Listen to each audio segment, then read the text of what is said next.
उत्तराखंड दर्पण में सीएम पुष्कर सिंह धामी आज पौड़ी के दौरे पर रहे, जहां उन्होंने 800 करोड़ की योजनाओं का शिलान्यास और लोकार्पण किया है। इस दौरान उन्होंने शहीद राइफलमैन जसवंत सिंह की प्रतिमा का अनावरण भी किया और रांसी स्टेडियम का नाम शहीद जसवंत सिंह के नाम पर रखने की घोषणा की। इस दौरान उन्होंने जसवंत सिंह की शहादत को याद भी किया है और साथ ही मुख्यमंत्री ने देश के पहले सीडीएस स्वर्गीय विपिन रावत की प्रतिमा का भी अनावरण कर बिपिन रावत पार्क का उद्घाटन किया। इस दौरान सीएम ने कहा कि पौड़ी की धरती वीरों की भूमि है, जिसने कई वीर सपूतों को जन्म दिया है। सीएम ने कंडोलिया पार्क तक मेगा रोड शो भी निकाला और जनता पर पुष्प वर्षा कर जनता का अभिनंदन भी किया। वहीं जनता ने भी पुष्प वर्षा करते हुए सीएम का स्वागत किया और सीएम ने कंडोलिया पार्क में अर्बन हॉट का निरीक्षण किया। उन्होंने कंडोलिया मंदिर में दर्शन पूजन किए और मुख्यमंत्री ने दिशा ध्यानी कार्यक्रम में शिरकत की और 9 कन्याओं का पूजन भी किया। वहीं जनता को संबोधित करते हुए मुख्यमंत्री ने कहा कि 800 करोड़ की योजनाएं पौड़ी के विकास में मील का पत्थर साबित होंगी।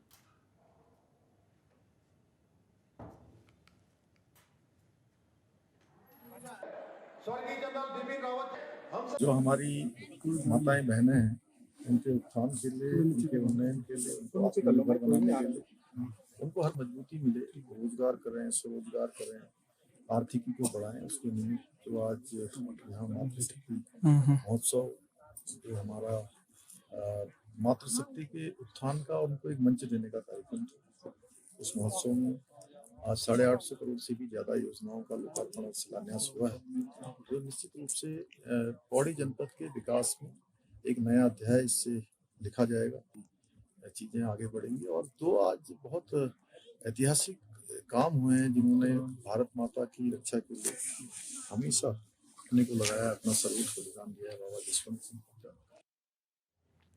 उत्तराखंड में 5 फरवरी से शुरू होने वाले विधानसभा सत्र को लेकर तैयारियां जोरों शोरों पर चल रही हैं। वहीं पुलिस प्रशासन ने भी तैयारियां तेज कर दी हैं। दून के एसएसपी अजय सिंह ने सत्र के दौरान सुरक्षा के इंतजाम पुख्ता रखने का भरोसा दिया है और उन्होंने कहा है कि विधानसभा परिसर में पास धारकों को ही एंट्री दी जाएगी। ये 5 तारीख से विधानसभा का स्पेशल सेशन आहूत किया गया, जो 3 दिन के लिए संभावित है। इसको देखते हुए चूंकि इसमें यूसीसी बिल को लेकर एक चर्चा होने की बात आ रही है, इसमें विधेयक भी पास होने की बात है।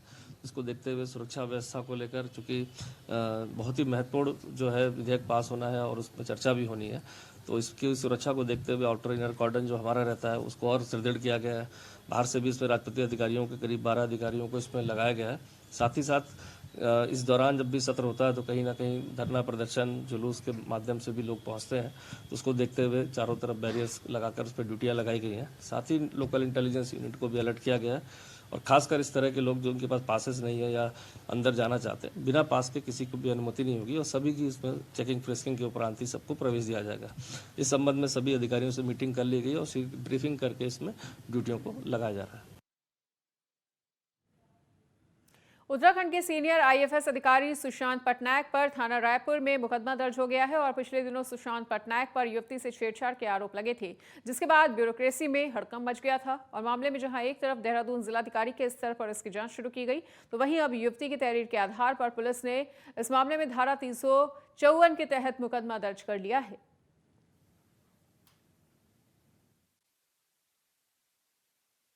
ये थाना राजपुर में एक पीड़िता द्वारा कंप्लेन दी गई थी कि उनके द्वारा जो वर्क प्लेस पर उनके द्वारा यौन शोषण किया गया उनके अधिकारी द्वारा, उनकी जो तहरीर थी उसके आधार पर अभी मुकदमा दर्ज कर लिया गया। चूँकि एक वर्क प्लेस पर ये घटना घटित हुई थी, तो जो भी हमारी गाइडलाइंस है इसमें विशाखा एक जजमेंट के द्वारा जो गाइडलाइंस है उसके अनुरूप उसके अनुपालन में साथ ही साथ जो पीड़िता द्वारा जो साक्ष्य प्रस्तुत किए जा रहे हैं उन सभी को विवेचना में सम्मिलित कर लिया गया और जो भी इसमें आगे की जो साक्ष्य आएंगे उसके आधार पर विधिक कार्रवाई पूर्ण की जाएगी। उत्तराखंड बीजेपी प्रभारी दुष्यंत गौतम के बयान के बाद सियासत पूरी तरह से गरमाई हुई है और इंडिया गठबंधन की तुलना स्ट्रीट डॉग से करने पर पूर्व राज्यसभा सांसद व कांग्रेस के वरिष्ठ नेता प्रदीप टम्टा ने दुष्यंत गौतम के बयान की निंदा करते हुए भाजपा और आरएसएस पर निशाना साधा है। टम्टा ने कहा कि देश में पक्ष और विपक्ष दोनों की भूमिका है और टम्टा ने आगे ये भी कहा कि देश जब आजादी की लड़ाई लड़ रहा था तो आरएसएस के लोग अंग्रेजों के साथ खड़े थे। उन्होंने ये भी कहा है कि लोकतंत्र के मूल्य और राष्ट्रध्वज को जो लोग मानने के लिए तैयार नहीं थे, आज वो राष्ट्रवाद की बात कर रहे हैं और आगे वो ये कहते हुए नजर आए कि भाजपा और आरएसएस को लगता है कि वो राजद्रोही हैं और सभी राजद्रोही।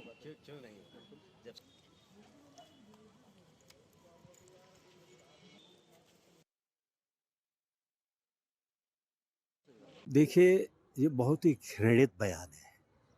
इस देश में लोकतंत्र में और संविधान के हिसाब से पक्ष और प्रतिपक्ष की दोनों की अपनी-अपनी भूमिका है संविधानिक में। पक्ष का काम है कि जो जिस मैंडेट के लिए उनको चुना गया है, वो उस पर काम करें और प्रतिपक्ष अगर जब सरकारें अपने मैंडेट से बिखर जाती है, उसकी ओर याद दिला देना। लेकिन जो इनके प्रभारी का बयान है, वो बहुत ही निंदनीय है। कार्बेट टाइगर रिजर्व में लगातार बाघों का कुनबा बढ़ रहा है। तराई पश्चिम वन प्रभाग में भी लगातार बाघों की तादाद बढ़ती ही जा रही है। 2018 की गणना में तराई पश्चिम वन प्रभाग में 39 बाघ थे, तो वहीं ताजा गणना में बाघों की संख्या 53 दर्ज की गई है, जिससे पर्यावरणविदों में काफी ज्यादा खुशी देखी जा रही है।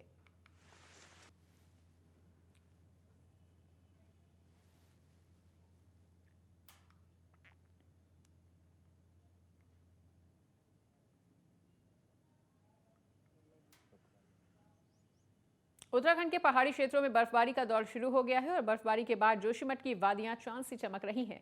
चारों तरफ बस बर्फ ही बर्फ है और जो पर्यटकों को अपनी ओर आकर्षित करती हुई नजर आ रही हैं। वहीं औली में भारी बर्फबारी के बाद पर्यटकों के आने का सिलसिला शुरू हो गया है और पर्यटक औली की वादियों के बीच जमकर स्कीइंग का लुत्फ उठा रहे हैं और बर्फ से खेलते हुए मौज मस्ती करते हुए दिखाई दे रहे हैं।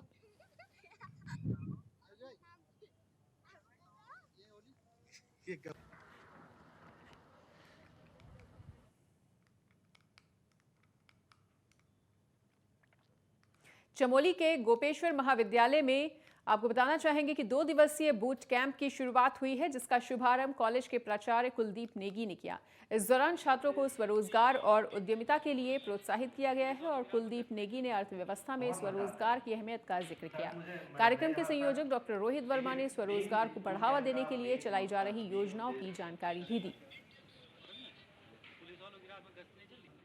बहुत मजा आता है।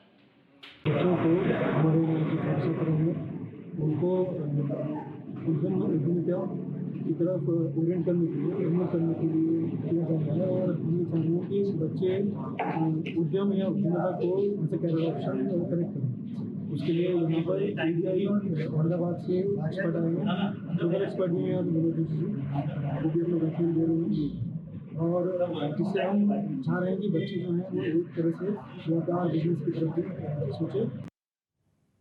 देहरादून और ऋषिकेश में परिवहन विभाग सड़कों पर ही वाहनों की प्रदूषण जांच करेगी और वहीं इस जांच के दौरान कोई भी वाहन प्रदूषण फैलाने वाली पाई गई तो वाहन स्वामियों को गाड़ी की फिटनेस कराने के लिए 1 सप्ताह का नोटिस भी दिया जाएगा। तय समय में फिटनेस न कराने पर वाहन स्वामी का चालान भी काटा जाएगा। और देहरादून RTO इन्फॉर्मेंस शैलेश तिवारी ने बताया है कि केंद्र सरकार ने देहरादून और ऋषिकेश को स्वच्छ वायु कार्यक्रम के तहत चयनित किया है और इस कार्यक्रम के तहत दोनों शहरों को प्रदूषण मुक्त बनाया जाना है। इसलिए मौके पर ही वाहनों की प्रदूषण जांच की जाएगी और वाहन स्वामियों को जागरूक किया जाएगा।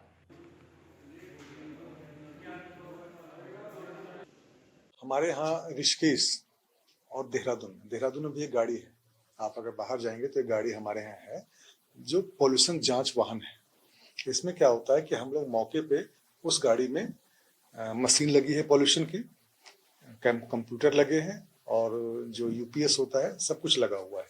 इससे क्या होता है कि मौके पे हम लोग गाड़ी को रोक करके उसमें चेक करते हैं। डीजल और पेट्रोल दोनों की मशीनें लगी हुई हैं।